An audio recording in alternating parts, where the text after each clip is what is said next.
Chapter 1. The Unusual Will. Rain pounded relentlessly against the window of the law office, droplets streaking down the glass as if trying to drown the entire city of New York in a misty haze. Julian Thorne sat stiffly in a leather chair, his deep blue eyes locked on the will spread out before him. The words were printed clearly, crisply, but to him they seemed to dance on the page, mocking him. A significant portion of his grandfather Henry Thorne's massive estate, the man who had built Thorne Enterprises from the ground up, was left to a complete stranger, Ella Monroe. "Who is Ella Monroe?" Julian asked, his voice cold, though a storm raged beneath the surface. He leaned forward, eyes sharp and narrowed at the elderly lawyer across from him, Harold Grayson, who had served the Thorne family for over 3 decades. Harold adjusted his round glasses, his voice steady but cautious.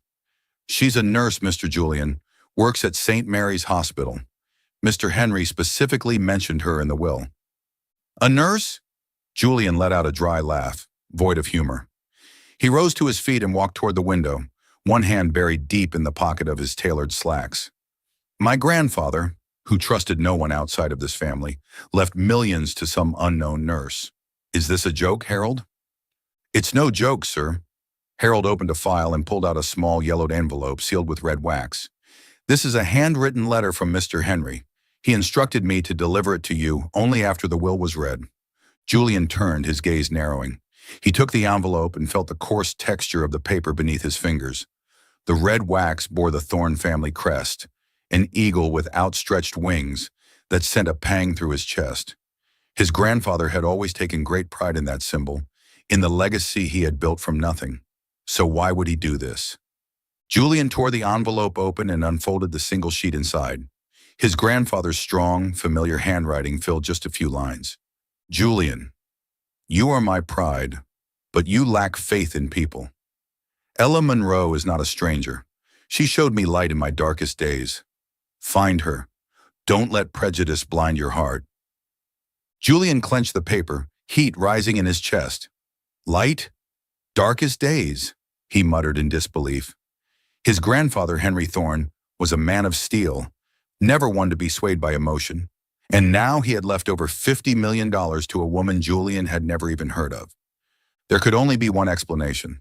Ella Monroe was a gold digger, someone who had preyed on a vulnerable old man in his final days. "We need to investigate her," Julian said, his tone like a blade.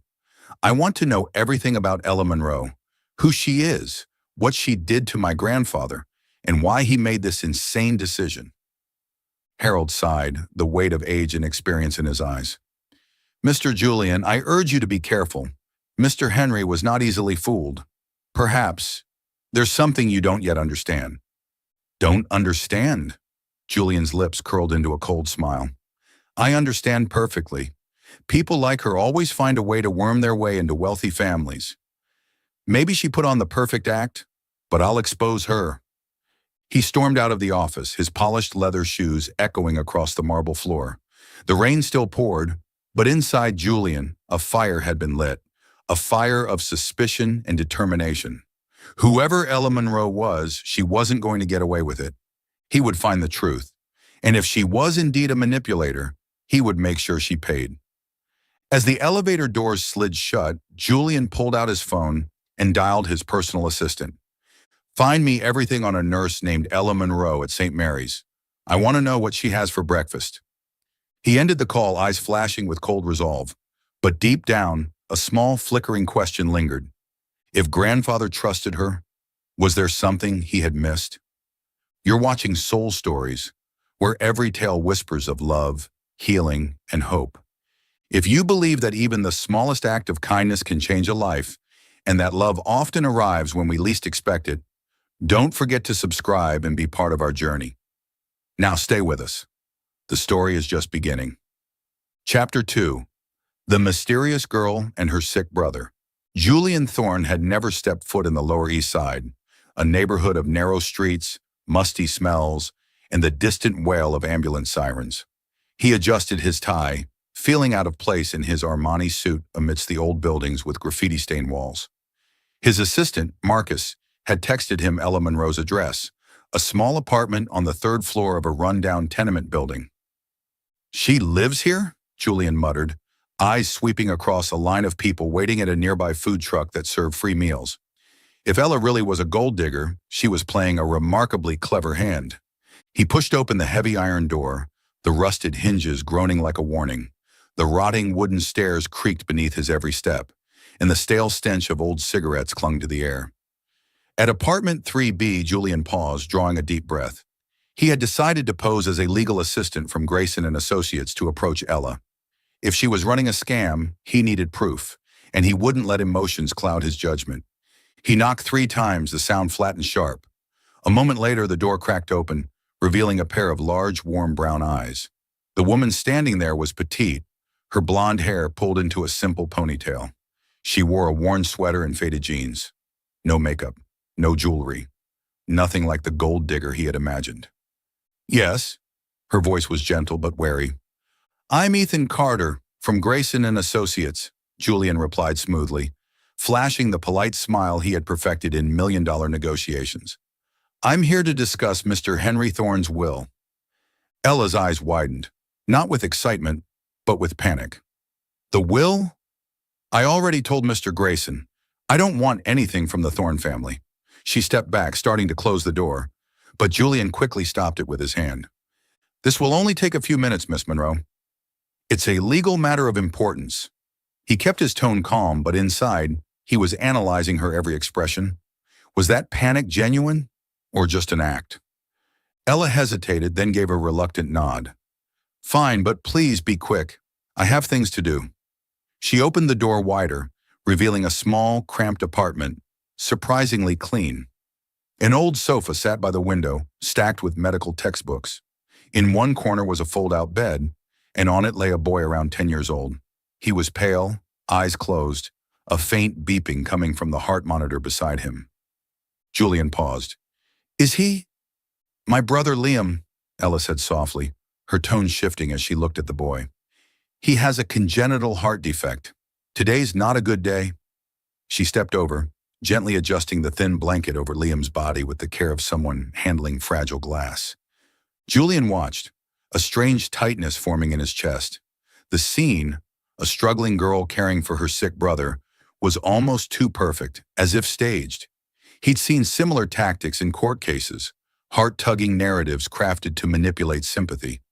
Yet the way Ella looked at Liam, the slight tremble in her hand, made him hesitate. Was this an act, or was it real? "We can talk over here," Ella gestured to a small wooden table near the kitchen, where a kettle was whistling. "Would you like something to drink? I only have bagged tea." "No, thank you," Julian replied, settling into a wobbly wooden chair. He pulled out a fake set of documents, making sure the Grayson and Associates logo was visible. "Miss Monroe, Mr. Henry Thorne's will left you a large sum, over $50 million. Do you know why?" Ella sat across from him, her hands wrapped around a steaming mug of tea, the rising vapor misting her eyes. "I don't know. I was just his nurse at the nursing home. I took care of him, like I do all my patients. I don't understand why he'd do that." Julian raised a brow. "You took care of my grandfather. Did you ever speak to him privately? Try to convince him of something?" Ella's brows furrowed, a flash of anger in her eyes. "Are you implying that I took advantage of a dying man for money? I didn't want Mr. Henry's money, and I still don't. Liam needs me, not millions of dollars I don't deserve." Her words were sharp, but Julian didn't flinch. "You say you don't want the money, yet you're the beneficiary. If you don't intend to accept it, what will you do?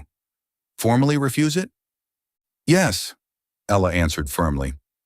"I'll sign whatever papers are needed to decline it. I don't want to be part of this. Your family can keep the money." Julian tilted his head, studying her. She refused too quickly, too decisively. Was it arrogance hiding a scheme, or the truth? He decided to push further. "Miss Monroe, turning down $50 million is no small thing. Your brother needs care, doesn't he? That money could pay for hospital bills, medicine, even surgery."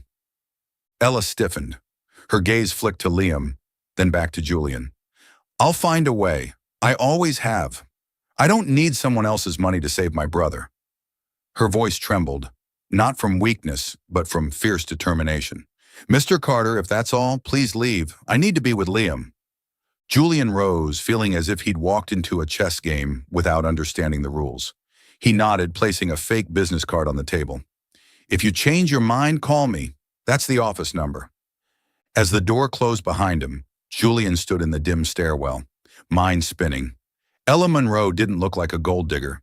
She lived in poverty, cared for a sick sibling, and rejected a fortune most would kill for. And yet, that very perfection made him suspicious. No one turned down $50 million without a reason. What was she hiding? He stepped outside. The rain had stopped, leaving glistening puddles on the sidewalk. His phone buzzed, a text from Marcus. "Found background on Ella Monroe. Been a nurse at St. Mary's for 3 years. No criminal record, no debt. But here's something odd.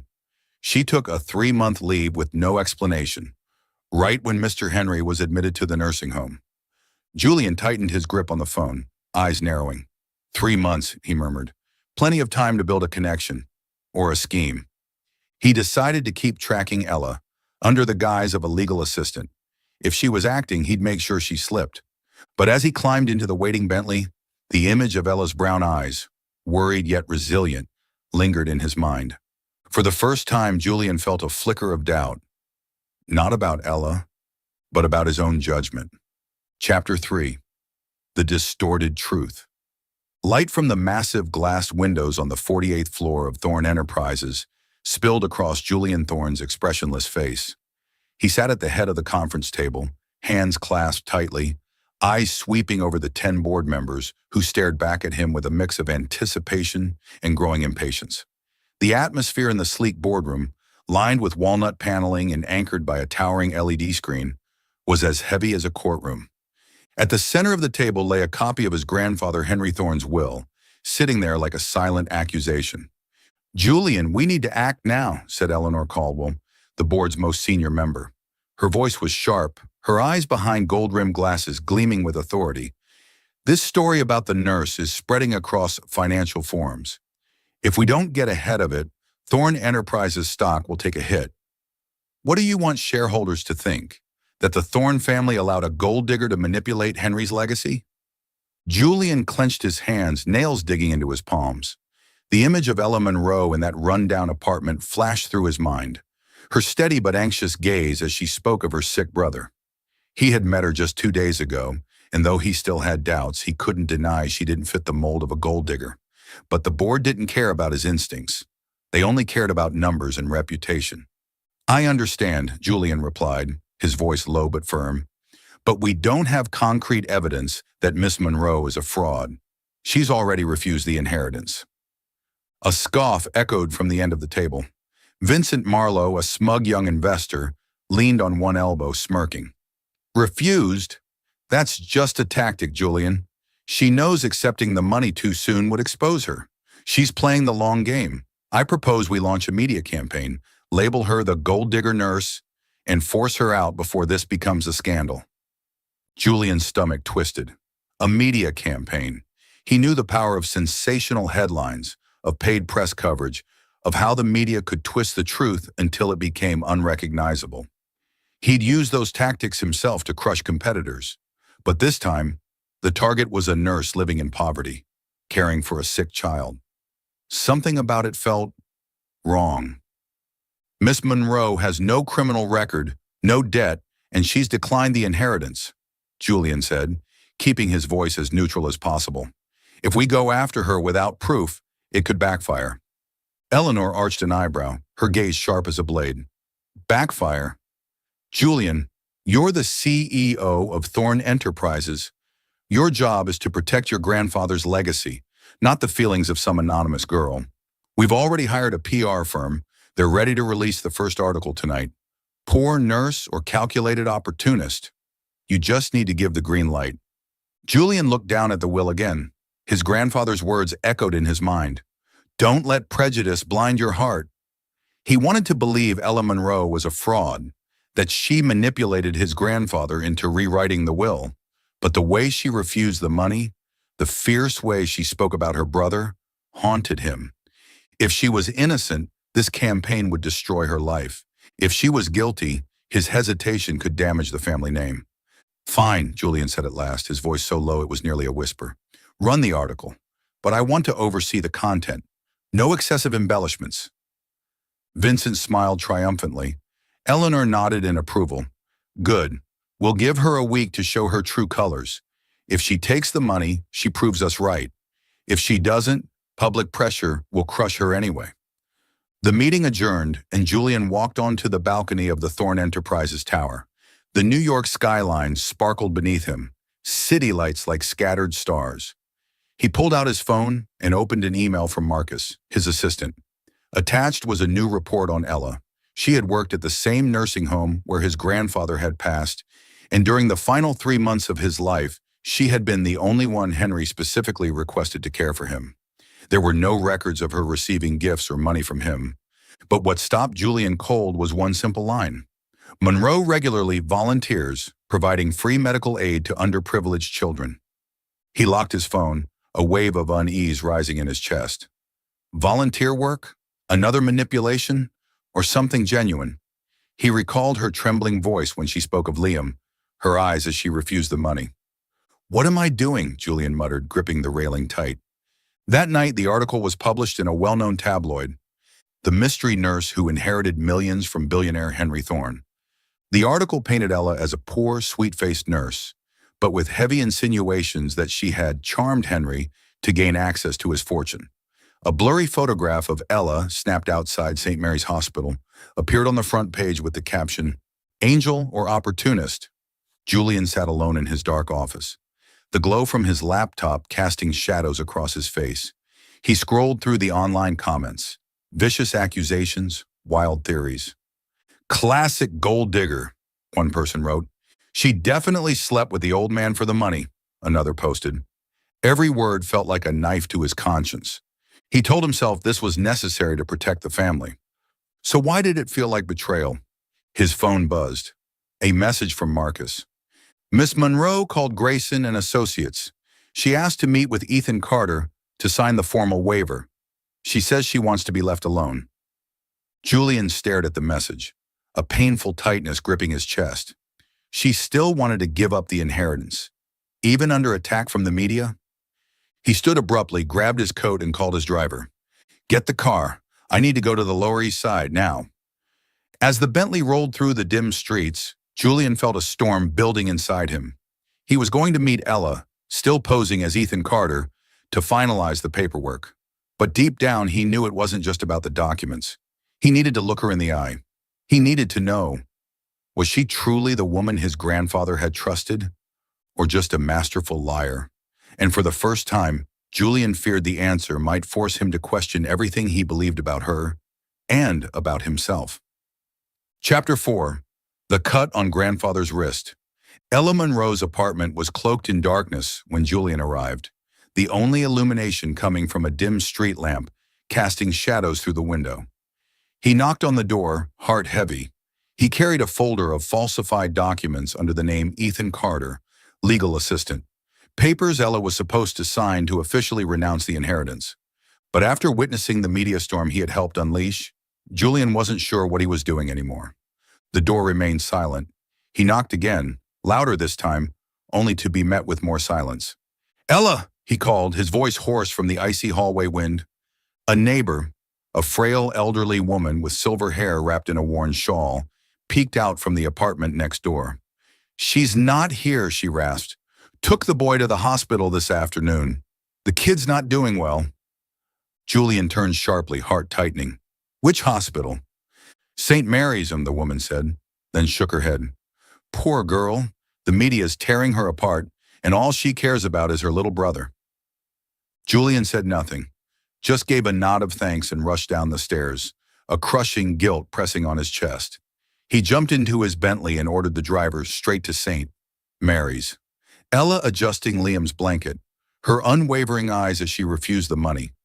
Those images looped relentlessly in his mind. Had he made a mistake letting the board release that article?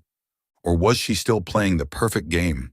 St. Mary's was bustling even at night. Julian moved through the disinfectant-scented halls, scanning faces, Patients, nurses, doctors, but Ella was nowhere to be found. "She's not on shift today," said a young nurse at the front desk. "But if you're asking about her, you might try St. Agnes Nursing Home. She used to work there. They knew her pretty well." Julian frowned. St. Agnes, the very nursing home where his grandfather, Henry Thorne, had passed away. He had never visited, not wanting to confront the memory of his grandfather's final, frail days. But if that place held answers about Ella, he had no choice. St. Agnes sat on the city's outskirts, a low building with once white walls now tinged yellow with age. Inside, the scent of antiseptic mingled with lavender from small flower pots by the entrance. An elderly man in a wheelchair stared dreamily through the glass at the garden outside. Julian walked to the reception desk and introduced himself as Ethan Carter, investigating matters regarding Henry Thorne's estate. "Ella? Oh, she's an angel," said Martha, the receptionist, her smile warm. "She doesn't work here anymore, but we all still talk about her.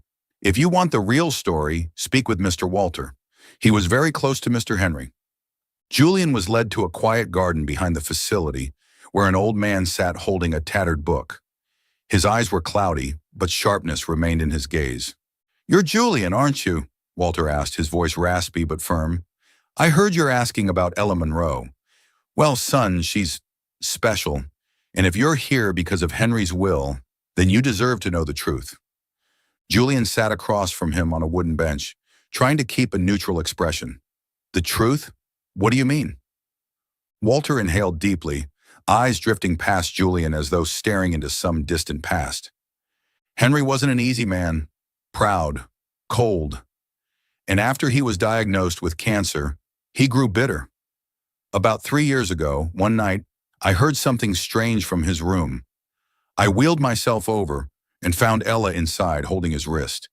He'd tried to take his own life." Julian froze, blood draining from his face. "Suicide?" he whispered, voice trembling. "My grandfather. That's not possible. He was the strongest man I knew." "Strong doesn't mean unbreakable," Walter said quietly. He had used a shard of glass from a broken photo frame. Family photo. Ella found him in time. She wrapped his wrist, sat with him all night. Didn't call a doctor because Henry begged her not to. She just told him, "You're worth more than you think." Julian felt like the air had been punched from his lungs. His grandfather, the man who taught him weakness was unforgivable, had once tried to give up, and Ella, the unknown nurse, had saved him. He tried to steady his voice. "Why didn't she report it? Why does no one know?" "Because Ella respected him," Walter said. "She knew he didn't want his family to see him as a failure. After that night, she was by his side every day. They talked for hours about life, mistakes, about you, Julian." Julian blinked. "Me?" "Yes. Henry said you were his pride, but too much like him. Cold, distrusting. He told Ella he wanted to leave you something more than money. A lesson. Ella nunca pidió nada. When he mentioned changing the will, she resisted, told him she didn't deserve it." Julian sat motionless, thoughts spinning. Each word from Walter chipped away at the wall of assumptions he had built around Ella. But a doubt still lingered. If she was so good, why did she quit right after my grandfather died? Walter shrugged. She was exhausted, caring for Henry and her brother, who's got a heart defect, you know. Ella hardly slept. She left to take the boy for treatment at a specialty hospital. Julian rose to his feet, the ground beneath him seeming to shift. He thanked Walter and stepped out of the garden, mind racing. Ella wasn't just the nurse who had cared for his grandfather. She had saved him, again and again. She'd held him together in his darkest hours. But if she was innocent, what had the media campaign, what had he done to her? Back in the car, Julian's phone buzzed. A message from Marcus. Second article just published. Title, Nurse Turns Down Millions or Just Playing Hard to Get? Ella Monroe spotted at St. Mary's, appears distressed. Julian clenched his phone. His chest felt like it was being ripped in two. He had made a mistake, but how could he fix it? He turned to the driver. Take me to St. Mary's, now. As the Bentley cut through the night, Julian felt a storm gathering in his chest. He was going to find Ella, Not to collect signatures, not to play roles, but to face the truth. And maybe, just maybe, to finally face himself. Chapter 5, Her First Payment.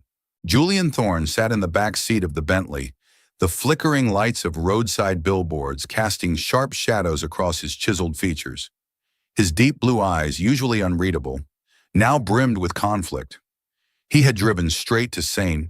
Mary's Hospital after leaving St. Agnes nursing home, his mind still reeling from Walter's revelation. His grandfather, Henry Thorne, had attempted suicide, and the woman Julian had once dismissed as a gold digger, Ella Monroe, had been the one who pulled him back from the edge. But before he could find her, and perhaps face himself, his phone vibrated with a new notification from Marcus. Ella Monroe just accepted a payment from the will. $100,000. New article is going live. Julian's grip tightened on the phone, as if it had delivered a punch to his chest. She took the money, he muttered, his voice laced with anger and disbelief. Part of him had needed to believe she was innocent, that she really was the selfless woman Walter had described. An angel, not a con. But $100,000? That wasn't a small sum, especially for a woman from the slums. He pressed his foot down hard. He had to find Ella, and he had to hear the truth from her lips. St. Mary's was still bustling, even as midnight crept near. Julian moved swiftly through the hallways, scanning faces, searching for the familiar blonde ponytail. At the front desk, he stopped in front of a middle-aged nurse typing behind the counter. "I need to speak with Ella Monroe," he said, trying to keep his voice calm. "She's here, isn't she?" The nurse looked up, irritation flashing in her eyes. "Ella? She was just suspended. If you're a reporter, I suggest you leave. That girl doesn't need more trouble." "Suspended?" Julian frowned. "Why?" With a sigh, the nurse pointed at a gossip rag on the desk. The bold headline screamed, "Poor nurse reveals her true greed, accepts $100,000 from billionaire's will." Below it was a candid photo of Ella leaving the hospital, eyes swollen, face drawn. Julian felt ice flood his veins. He unlocked his phone and scrolled through the latest news. Every outlet echoed the same message. Ella Monroe, the so-called gold digger, had finally shown her true colors. "I'm not a reporter," Julian said, his voice dropping low. "I'm Ethan Carter, Grayson and Associates. Where did she go?" The nurse softened slightly. "She left an hour ago. The hospital director called her in, said she was damaging the hospital's reputation. Poor girl. She just wanted to save her brother." Julian felt his chest tighten. She took the money. But for what? And now she'd lost her job too? He turned and rushed back to his car, calling Marcus as he moved. "Find her. She just left St. Mary's. I need to know where she is." Meanwhile, back in her small Lower East Side apartment, Ella sat on a worn-out couch, hands trembling around a mug of cold tea. In front of her lay a letter from the law office, confirming her acceptance of $100,000 from Henry Thorne's will. She had signed it that morning, moments after doctors told her Liam needed emergency heart surgery. The cost? Nearly $80,000, plus medication and recovery. Ella had spent hours torn between pride and desperation. In the end, she chose to save her brother's life. And in doing so, she knew the world would call her greedy. A sudden knock startled her. She wiped her tears and opened the door. It was Mrs. Rosa, her elderly neighbor, worry etched across her face. "Ella, sweetheart, are you okay? The papers? They're saying horrible things." Ella managed a tired smile, her eyes still red. "I'm fine, Mrs. Rosa. Really, I need a little time." Mrs. Rosa gently took her hand. "You're a good soul, Ella. Don't let them tear you down. Liam needs you strong." Ella nodded, closing the door softly behind her, then collapsed to the floor. She scrolled through headlines. Greedy nurse grabs inheritance. Ella Monroe, angel or opportunist? Each title slashed at her like a blade. She had refused millions, only accepting what she needed to save Liam. But the world didn't care about truth. They only saw a poor girl suddenly holding money, and they judged. Julian found her the next morning, sitting alone on a park bench near her building. The early sunlight filtered through the trees, casting soft shadows across her tired face. Liam was nowhere in sight, likely still at the hospital. Still posing as Ethan Carter, Julian approached with the folder in hand. "Miss Monroe," he said gently. Ella looked up, eyes wary. "Mr. Carter? What now?" "I signed the paperwork. It's done." Julian sat beside her, keeping a respectful distance. "I heard about the suspension and the articles." He paused, searching for words. "Why did you take the money? You said you didn't want anything from the Thorne family." Ella let out a bitter laugh. "Do you think I wanted to?" she whispered. "Liam needs surgery. If I didn't take that money, he would die. I had no other choice." Her voice cracked, and she turned away. "But I guess that doesn't matter to people like you. You got your story. The greedy poor nurse, right?" Julian flinched as if struck. He wanted to explain, to apologize, but his throat tightened. Walter's words echoed in his mind. Ella had saved his grandfather, stood by him, and now Julian himself was part of the machine destroying her. "Ella," he began, but she cut him off. "Don't." She stood, her small frame trembling. "I don't need your pity. I'll take care of Liam. I always find a way. But you and your family, just leave me alone." And with that, she walked away, disappearing into the trees. Julian sat in silence, fists clenched around the folder. He pulled out his phone and reread the newest headline: "Nurse fired after accepting inheritance money." He had been wrong, so painfully wrong. He called Marcus, his voice steely. "Shut down every article about Ella Monroe. Immediately."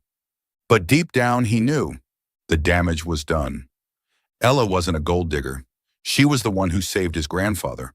And now Julian Thorne had become the man who dragged her to the edge of despair. Still following the story?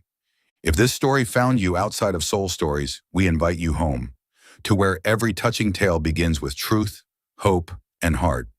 Chapter 6. From Regret to Loneliness. Julian Thorne stood before the door of apartment 3B in the Lower East Side, clutching a wrinkled folder in his hand. Light rain drizzled from the sky, soaking into the shoulders of his suit jacket, but he didn't care. His mind was haunted by the last moment he saw Ella Monroe in the park. Her red, tear-filled eyes, her trembling voice filled with pain and quiet strength. "Just leave me alone," she had said. Those words had carved deep into his heart like a knife. He had been wrong. Wrong to doubt her. Wrong to let the board unleash a media storm that painted her as a gold digger. And now here he was, clinging to the faint hope of making things right, though he had no idea where to begin. He knocked, each thud echoing heavily through the dim corridor. No answer. He knocked harder, calling her name. "Ella, are you in there? It's Ethan Carter." He winced at the name, hating the lie he was still hiding behind. Silence. Then the door next to him creaked open, and Mrs. Rosa, the elderly neighbor, peeked out, her eyes filled with regret. "She's not here anymore, son," she said softly. "She moved out this morning, took the boy to the hospital, said she couldn't stay where reporters kept lurking around." Julian felt the blood drain from his face. "Moved out? Where to?" Mrs. Rosa shrugged, sympathy lining her features. "She didn't say. Just said she needed a quiet place for the boy. Poor thing, getting ripped apart in the news for accepting a little money to save her brother. Who are you to her anyway?" Julian hesitated. Then he whispered, "Someone who owes her an apology." He turned away, unwilling to let Mrs. Rosa see the chaos in his eyes. He descended the stairs slowly, every step heavier than the last. Ella was gone, and he had no idea where to find her. All he had left was the crushing truth. He had helped drive her away. Back on the 48th floor of Thorne Enterprises, Julian slammed his office door shut, rejecting every call from Marcus, his assistant. He collapsed into his leather chair, eyes blank as they stared out at the New York skyline bathed in sunset. On his screen, an email from Vincent Marlowe blinked. "The latest article bumped stock up 3%. Keep going, Julian.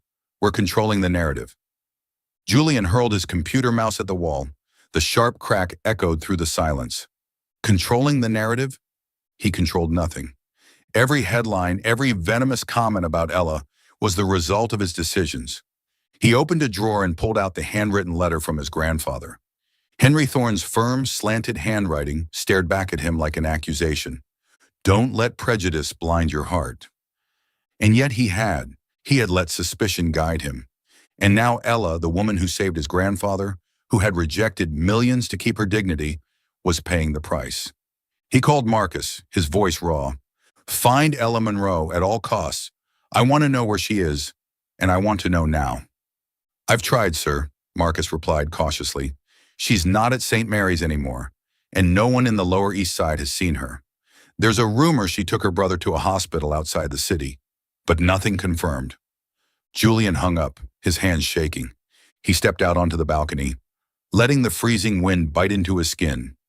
He thought of what Walter had said at the nursing home, how Ella had sat up all night with his grandfather after the suicide attempt, how she had respected his wish to keep it a secret, not out of fear, but compassion.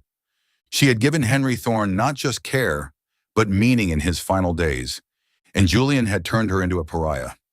He walked back inside, locked the office door, and canceled every meeting for the week. Tell the board I don't want to see anyone, he told Marcus through the intercom, and don't disturb me unless you have news about Ella Monroe. Days passed. Julian drifted through them in a haze, as though the world outside his office no longer existed. He ignored Eleanor Caldwell's emails demanding approval for new smear campaigns. He deleted Vincent Marlowe's messages boasting that the media strategy was wildly effective. Instead, he sat in the dark, reading every article and comment about Ella, not for damage control, but for any clue that might lead him to her. One evening, he opened his laptop and began researching congenital heart defects, the very illness Liam suffered from. He read about surgeries, recovery risks, crushing costs. He imagined Ella in that rundown apartment, wrestling with herself over the $100,000, knowing it would save her brother, knowing it would destroy her name. The self-disgust was overwhelming. Then his phone buzzed. A text from Marcus. Found a lead. Ella was seen at a hospital in Yonkers. About 2 hours out. Registered Liam under a false name, probably to avoid the press. Julian shot to his feet, heart pounding. Yonkers. He didn't know why, but he knew he had to go. Now he grabbed his coat, called for his driver, and plunged into the night. As the Bentley sped down the highway, Julian couldn't stop thinking about Ella. He had called her a manipulator, doubted every word she said, but now he just wanted to find her. Even if it was only to say, I'm sorry. When the car stopped in front of Yonkers General Hospital, Julian stepped out into the cold night, his breath forming wisps in the air. He moved through the sterile corridors asking for a patient named Liam, though he had no idea what alias Ella had used. A young nurse eyed him warily, then finally said, There's a boy who had heart surgery yesterday. His sister's in the waiting room. She signed in as Anna. Julian rushed up the stairs, heart thudding. The third-floor waiting room was nearly empty, except for one small figure curled on a plastic chair. Ella. She wore an old sweater. Her hair was tangled, her eyes hollow, fixed on nothing. She didn't see him at first, but when he approached, she looked up, and her body stiffened instantly. Ella, he said softly, I'm Julian Thorne, not Ethan Carter. I need to talk to you. She shot to her feet, face pale, voice trembling with rage. You, she spat. You're behind all of it, aren't you? The lies, the articles, the headlines. You came to finish what you started? Julian shook his head, the ache in his chest unbearable. I was wrong, Ella. I came to apologize, and I'll do whatever it takes to make it right. But she only stared at him, her expression cracked with pain and exhaustion. Make it right, she whispered. You can't fix what's already lost. And then she turned and walked away, leaving Julian standing alone in the cold waiting room. For the first time in his life, truly alone. Chapter 7. The Mountain Accident. Julian Thorne sat alone in his darkened office, the glow from his phone the only light in the vast room. It had been 2 months since that heartbreaking encounter with Ella at the Yonkers hospital. Her final words, you can't fix what's already lost, still echoed in his mind, a verdict he couldn't escape. He'd tried everything to reach her, emails through the law office, private investigators hired by Marcus, But it was as if Ella Monroe had vanished from the world. She and Liam had disappeared, leaving Julian drowning in an ever-deepening sea of guilt and loneliness. Then his phone buzzed, an incoming message from Marcus. Found Ella Monroe. She's volunteering with a medical relief team in the Adirondack Mountains, helping children in remote areas. But there's bad news. Her team was caught in a rock slide. Status unknown. Julian's heart stopped. A rock slide? He shot to his feet, hands trembling as he called Marcus. Prepare the company helicopter. I need to get to the Adirondacks immediately. Without waiting for a response, he stormed out of his office, consumed by dread. Ella, who had saved his grandfather. Ella, whom he had failed. She was in danger, and he couldn't lose her. Not now. Not before he could make things right. The Thorn Enterprises helicopter touched down near Lake Placid at sunset, the sky bruised with the coming storm. An unexpected blizzard had swept through the mountain range. Wind whipped through the pine forest, icy and merciless. Julian, bundled in a heavy coat and knit cap, stepped onto the snow-covered clearing. A search team was gathered near a rugged mountain trail. A rescue worker with a red, wind-chapped face approached. "Who are you? This area is under emergency lockdown." "I'm Julian Thorne," he replied, voice firm though his pulse raced. "I'm here to find Ella Monroe. She was with the relief group caught in the rock slide." The man's expression darkened. "The landslide hit their convoy 3 hours ago. We found part of their truck crushed by debris. 2 volunteers made it out, but 3, including Monroe and a young boy, are still missing. The blizzards made things worse." Julian's chest tightened. Her brother Liam, he was with her? He pictured the boy's pale face on that fold-out bed, the steady beep of the heart monitor. Ella had risked everything to save him, and now they were both missing. "Take me to the site," Julian said, his voice brooking no argument. The rescue worker hesitated, then nodded. "Fine, but you go with our team. The terrain's dangerous." The storm worsened. Snow fell thick and fast, erasing all signs of the trail. Julian, flanked by 3 rescuers, trudged through the forest, the beam of their flashlights slicing through a wall of white. His hands were frozen despite the gloves, his legs aching, but he didn't stop. He couldn't. "If anything's happened to her," he whispered, "I'll never forgive myself." They reached a narrow ravine where the truck had crashed, its frame half crushed by boulders. One rescuer pointed to faint tracks veering off into the woods. "Looks like they ran toward the forest, maybe to avoid the falling rocks. But if they've been out there too long..." Julian didn't wait for him to finish. He took off into the forest, ignoring the shouted warnings behind him. "Ella!" he called, his voice swallowed by the storm. "Liam!" He climbed over fallen trees, snow soaking through his boots, each step a battle. But still he pressed on, because stopping meant losing them. After nearly an hour of searching, his flashlight caught a glimmer under a dense pine canopy. He ran forward. Beneath the branches, curled beneath a thin emergency blanket, lay Ella, holding Liam tightly against her chest. Both were pale and barely moving. Her lips were blue from cold, her breathing shallow, but she was whispering to Liam, her voice soft, steady. "Save Liam," she croaked as her eyes fluttered open and saw him, her vision blurred. "Please." Julian dropped to his knees, tears stinging his eyes as he pulled off his coat and wrapped it around them both. "I'm here, Ella. I've got you. I'm getting you out of here." He pulled her and Liam close, feeling her fragile body shake against him. For the first time in his life, Julian Thorne wept. Not when his grandfather died, not during billion-dollar deals, but here, holding Ella and Liam in the snow. He couldn't stop the tears. "I'm sorry," he choked. "I'm so sorry for everything." Ella, barely conscious, shook her head. "Liam, save him first." And then she collapsed, her hand still clutching Liam's jacket. Julian shouted for help, voice cracking with panic. The rescue team rushed in, strapping both onto stretchers and covering them with thermal blankets. Julian rode with them, never letting Ella out of his sight, guilt and relief colliding in his chest. At the emergency clinic, both Ella and Liam were rushed into treatment rooms. Julian paced outside, still shaking from cold and emotion. Finally, a doctor emerged. "Liam is stable. He's going to be okay," the doctor said. Ella's suffering from exhaustion and hypothermia, but she'll recover. She stayed conscious just long enough to keep him warm. She didn't stop fighting. Not once. Julian nodded, silent, overcome. Through the glass, he saw Ella lying still on the hospital bed. She looked peaceful now, her face pale but calm. He thought of his grandfather's letter. Ella Monroe was the light in my darkest days. Now he understood. She didn't just save Henry. She had saved him from his own coldness, his prejudice, his blindness.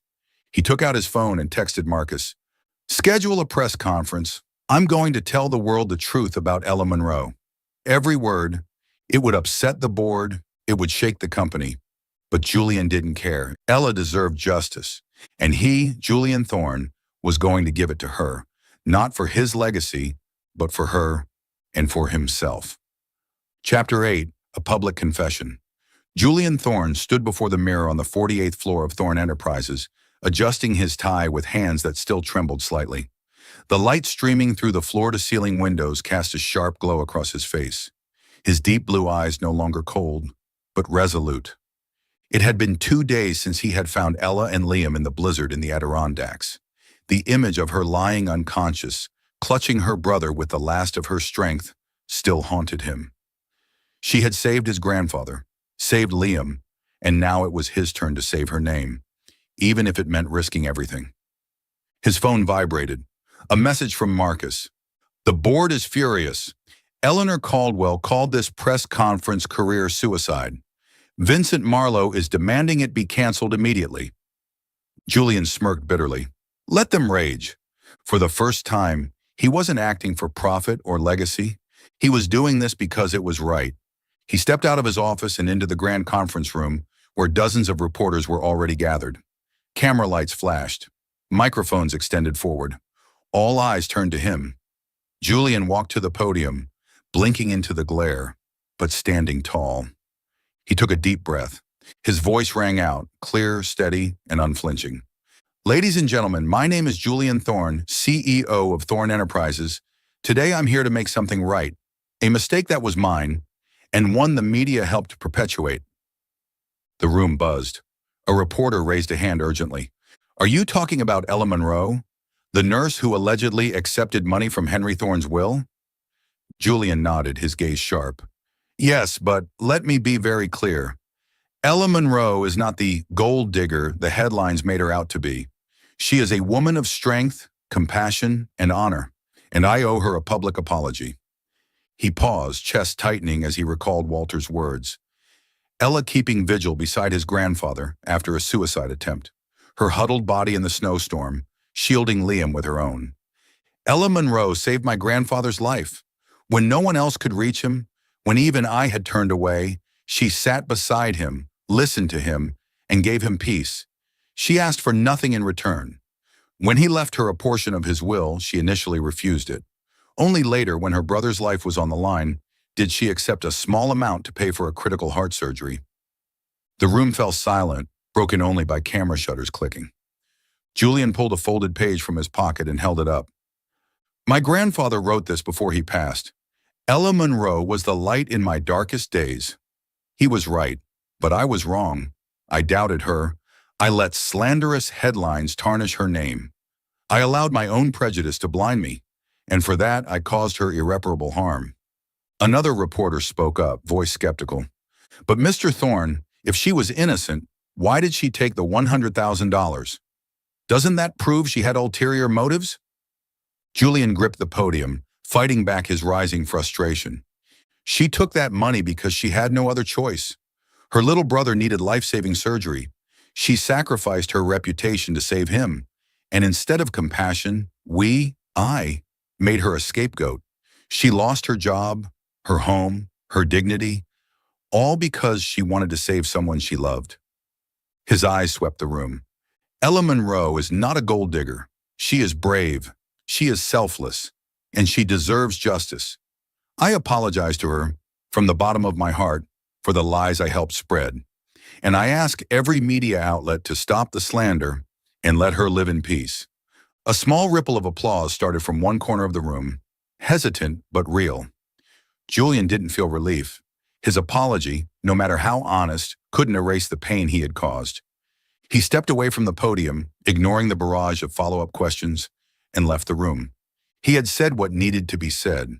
Now he had to say it where it mattered most. To Ella herself. At Yonkers General Hospital, Ella sat beside Liam's bed, gently running her fingers through his hair. The boy had survived the surgery and was recovering steadily, but her eyes remained fixed on the monitor, as if afraid to look away even for a moment. A nurse entered, holding a tablet. "Ella, you might want to see this," she said, her voice tinged with excitement. "Thorne Enterprises just held a press conference. The CEO, he talked about you." Ella frowned, heart skipping. She took the tablet, pressed play, and Julian's face appeared on screen. His voice was different, vulnerable, honest. As he spoke of his grandfather, the will, the truth she had never told a soul, tears welled up in Ella's eyes. "I apologized to her, from the bottom of my heart." Ella's shoulders trembled.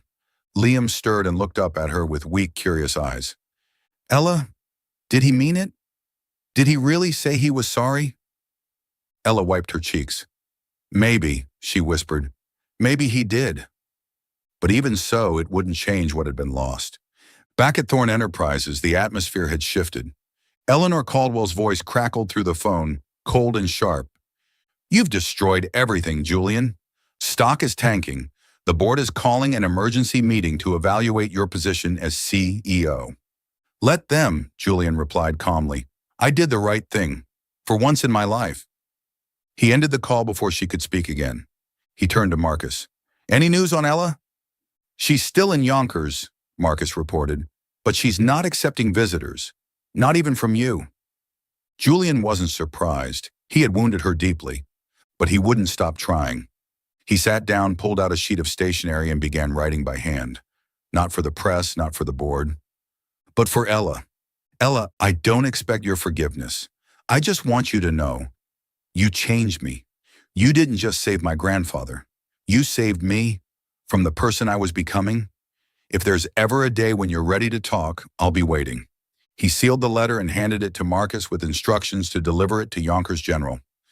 As the sun dipped low over the city skyline, Julian stood at the window, filled with a quiet that was neither peace nor pain.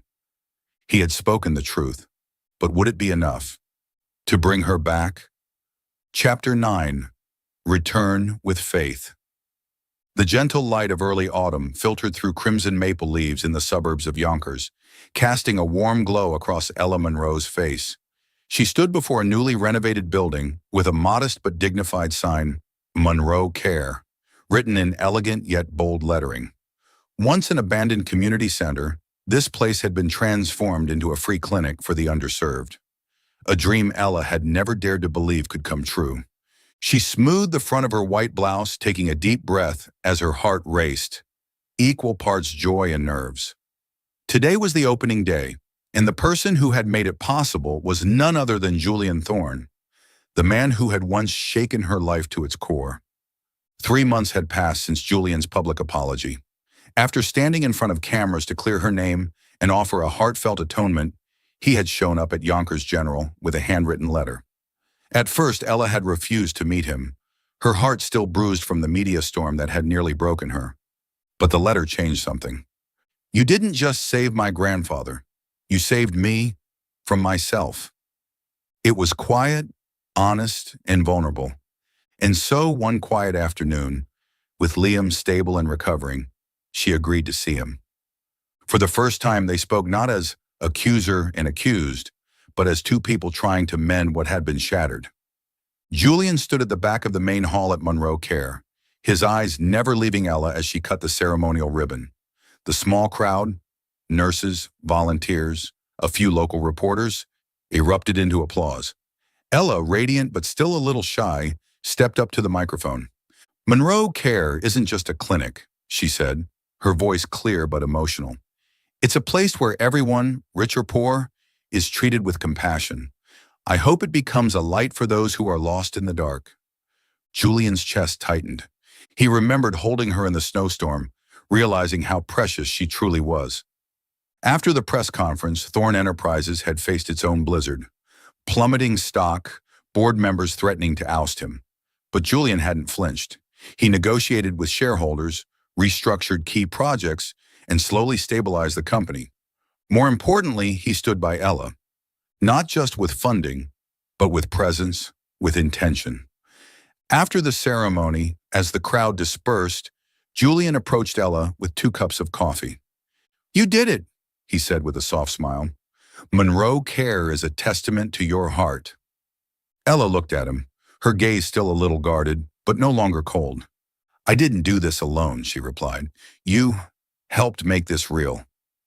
She paused, then added, "I don't know if I've forgiven you, but you've changed. I can feel it." Julian nodded, something easing inside him. "I'm not asking for forgiveness, Ella. I just want to be here, to keep doing what's right. For you, for what my grandfather believed in."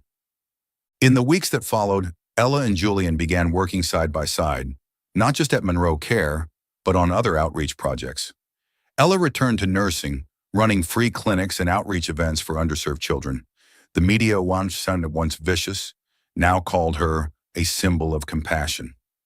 New articles praised her resilience. Photos of her and Liam at Monroe Care became icons of hope. But Ella didn't let the praise distract her. She remained humble, committed, and focused. Julian, too, transformed. He became a constant presence in her mission, leveraging Thorne Enterprises to supply medical equipment, fund services, and organize mobile clinics. They spent late nights sorting paperwork, packing supplies, and then slowly sharing more than just tasks. One evening, as moonlight spilled through the clinic windows, they sat outside on a wooden bench in the garden. The air was crisp, but neither wanted to leave. "You know," Julian said quietly, "I used to think I had everything figured out. Money, power, success. But you showed me what actually matters." Ella sonrió, su primera sonrisa desprotegida en meses. "And you showed me that people can change, Julian. I didn't believe that before." He looked at her, his heart pounding. He wanted to reach for her hand, to tell her what he felt had grown far beyond gratitude. But he simply smiled back, letting the moment rest, patient, deep, and real. Their connection was growing, not rushed but rooted in trust and understanding. A month later, at a charity event hosted at Monroe Care, Julian and Ella stood side by side, handing out medical kits to children. The press was present, but this time, not for scandal. A reporter approached. "Ms. Monroe, Mr. Thorne, the two of you have become a beloved duo. Is there something more between you?" Ella enrojeció, mirando a Julian. He chuckled and answered, "We're partners, in service and in purpose. As for the future, who knows?" He winked, and Ella let out a laugh, the kind that warmed him all the way through. That night, after the event, Julian took her hand and led her to the small garden behind the clinic. "Ella," he said seriously, "I can't promise you the world, and I know you don't want that, but I can promise to stand by your side, to build something meaningful, together." She looked at him, her eyes glimmering in the moonlight. "Then stay," she whispered. "That's all I need." They stood there hand in hand, not a perfect couple, but two imperfect people who had found each other through pain, redemption, and grace. And together, they would write a new story. One built on compassion and trust restored. You're watching Soul Stories, exclusive to our channel. If you're still with us, drop a comment. We read and cherish them all. Subscribe to support more heartfelt original stories. Thanks for being part of the Soul Stories family. Chapter 10, The Garden Wedding. Autumn in Vermont painted the small garden of St. Agnes Nursing Home in rich golds and blazing reds, maple leaves twirling gently in the crisp, clean air. Ella Monroe stood quietly at the garden's edge, a bouquet of lavender in her hands, its soft purple blossoms catching the light like something sacred. This was the flower Henry Thorne had loved, the flower she used to bring to his bedside while he shared stories of regrets, legacy, and his fear that his grandson might one day lose his heart to the coldness of power. Now the garden wasn't just a memory, it was a beginning. Ella wore a simple white dress, elegant but unpretentious, that hugged her petite frame with grace. Her makeup was minimal, just a touch of rose on her lips, but her smile outshone anything she could have worn. Today was her wedding day, the day she would become the wife of Julian Thorne, the man who had once doubted her, once hurt her, but who had also stood before the world to defend her name and given his whole heart to redemption. 6 months had passed since the opening of Monroe Care. In that time, Ella and Julian had become inseparable. They organized mobile clinics, distributed medicine, and brought hope to communities long forgotten. Julian, once the archetype of a cold, calculating CEO, now rolled up his sleeves in modest button-downs, handing out medical kits and kicking soccer balls with children. Ella remained the same at her core, humble, devoted, always putting Liam first. 2 months ago, Julian had brought her back to the garden at St. Agnes. Under an old maple tree, sunlight filtering through the canopy, he knelt with a small silver ring in hand. No diamond, just a simple inscription, "My light." "Ella Monroe," he said, voice trembling but sure, "you didn't just save my grandfather. You didn't just save Liam.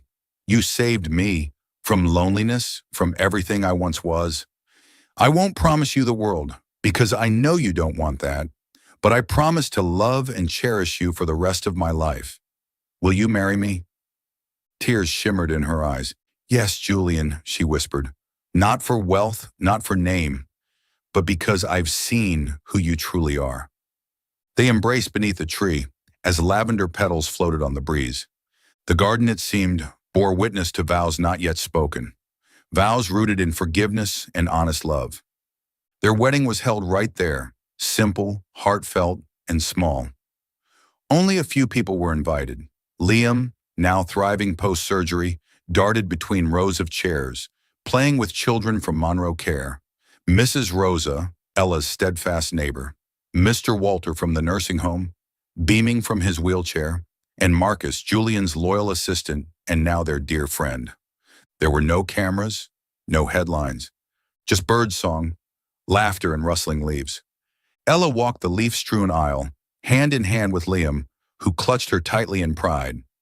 Julian stood waiting in a charcoal gray suit, eyes never leaving her.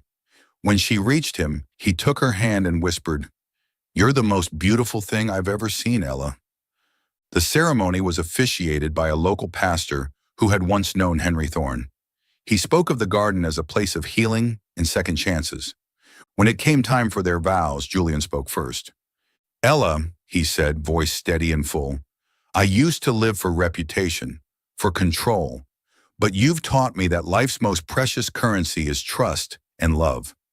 I vow to protect you, walk with you, and love you, not just today, but always." Tears slid down Ella's cheeks as she answered, "Julian, you've shown me that even the deepest mistakes can lead us somewhere beautiful. I vow to stand by your side through every joy and every storm, not for anything except the love we've built." They exchanged rings. The small crowd erupted into applause. And from the front row, Liam yelled, "Ella, Julian, you're superheroes!" Laughter rang out like bells. Julian leaned down and kissed her. Soft, reverent, infinite. After the ceremony, guests gathered around a humble reception table under the trees. There were homemade cookies, warm apple cider, and gentle music drifting from a tiny speaker. Mr. Walter lifted a glass of cider and toasted, "Henry would be proud of you, son, and of her. She gave you a heart." Julian smiled, squeezing Ella's hand. He was right. Ella is my light. He turned to her, eyes shimmering, "And I'll never let that light fade." Ella se lavó, pero su agarre en su mano se apretó. "We'll keep it burning together, Julian. For Liam, for Monroe Care, and for everyone who needs us." As the sun dipped low, casting golden orange hues over the garden, the couple stood side by side, watching Liam laugh with other children. They weren't a perfect couple, not heroes in the world's eyes, but in that garden, where Henry's story ended and theirs began, they had found something lasting, not built on wealth, not forged in fame, but anchored in truth, kindness, and light. That night, after the guests had gone, Julian and Ella sat on the wooden bench beneath the stars. "You know," Julian said, his voice low and warm. "I used to believe I didn't deserve this kind of happiness, but you gave me a chance to become someone better." Ella rested her head on his shoulder, smiling. "And you gave me something to believe in again, a new beginning. Thank you, Julian." They sat in silence, fingers entwined as the moon rose overhead and lavender petals drifted gently in the breeze. The Garden of St. Agnes, once home to sorrow and solitude, had become a sanctuary of love, redemption, and a future written not with regret, but with hope.